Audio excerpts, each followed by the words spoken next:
నమస్తే అన్న. నమస్తే బ్రో. సో మరో 2 నెలల్లో ఏపీ ఎలక్షన్స్ వస్తున్నాయి. నెక్స్ట్ సీఎం ఎవరు అనుకుంటున్నారు? జగన్మోహన్ రెడ్డి. ఎందుకు జగన్ గారు? చాలా మంచి పథకాలు తెచ్చాడు. ఫస్ట్ ఆఫ్ ఆల్ నాడు నేడు కింద చాలా స్కూల్స్ చాలా బాగా చేశాడు. మేము 10 ఏళ్ళ కింద 10th చదివినప్పుడు 2013లో స్కూల్స్ చాలా అధ్వానంగా ఉండేవి.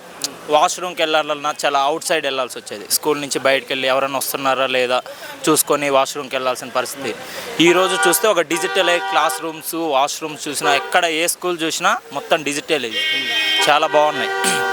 తర్వాత హాస్పిటల్స్కి వస్తే చాలా ఇంతకుముందు మా కనిగిరిలో చూస్తే హాస్పిటల్ చాలా అధ్వానంగా ఉండేవి. ఇప్పుడు చూస్తే హాస్పిటల్ చాలా బాగున్నాయి జగన్ ప్రభుత్వం వచ్చాక. సో మినిమం నీడ్, ప్రజలకి మినిమం నీడ్ అనేది ఎడ్యుకేషను. తర్వాత అది అంటే నవరత్నాలు అని చెప్పేసి పథకాలు ఇస్తున్నారు కదా, అవి ఎలా ఉన్నాయి? నవరత్నాలు గుడ్. ప్రతి పేదవాళ్ళకి ఇది శ్రీకాకుళంలో ఒక అతను చెప్తారు కదా, ఇప్పటి వరకు అవినీతి లేని ప్రభుత్వం ఏదన్నా ఉందంటే జగన్మోహన్ రెడ్డి ప్రభుత్వం, నవరత్నాలే. ఉద్దానం కూడా శ్రీకాకుళంలో ఉద్దానం హాస్పిటల్ ఓపెన్ చేశారు కదా, చాలా మంచి పథకం అది. మా ఏరియాలో కూడా కనిగిరిలో కూడా ఇది ఫ్లోరిన్ అనేది చాలా ఎక్కువ ఉంది, దానికి కూడా కృషి చేస్తున్నాం. మొన్న 800 కోట్లు రిలీజ్ చేశారు ప్రతి ఇంటింటికి కుళాయి తరపున.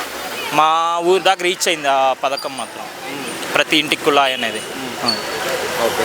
సో ఇంకొకటి వాలంటీర్ వ్యవస్థలు కానీ లేదంటే సచివాలయాలు ఎలా యూజ్ అవుతున్నాయి జనాలకి?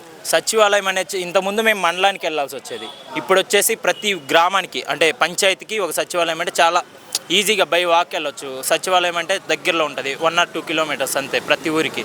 సో ఇంక వాలంటీర్ వస్తే ప్రతి ఇంటికి, ఇప్పుడు మన ఇంతకుముందు ఏదన్నా అవసరం ఉంటే మనం వెళ్ళాలి, ఇప్పుడు వాలంటీర్ వచ్చి తెలుసుకొని ఈజీగా రీచ్ అవుతుంది అన్నమాట గవర్నమెంట్కి, మనకి ఏం నీడ్ ఉంది అని చెప్పేసి. ఇంకోటి షర్మిల గారు ఆపోజిట్గా మాట్లాడుతున్నారు జగన్ గారు సొంత చెల్లి. సో మీరు ఎలా ఫీల్ అవుతున్నారు దాని గురించి? షర్మిల అన్ని పర్సనల్స్ అనమాట, వాళ్ళ ఫ్యామిలీ కాబట్టి మనకు పెద్దగా తెలీదు. మళ్ళీ నెక్స్ట్ జగన్ గారు వస్తే ఇంకెలాంటి మార్పులు రావచ్చు? ఈసారి జగన్ గారు వస్తే ఈసారి అభివృద్ధి అంటే ఇండస్ట్రీస్ అంటున్నారు కదా మొన్నటిదాకా చంద్రబాబు, ఈసారి వాటి మీద కాన్సన్ట్రేట్ చేస్తారు.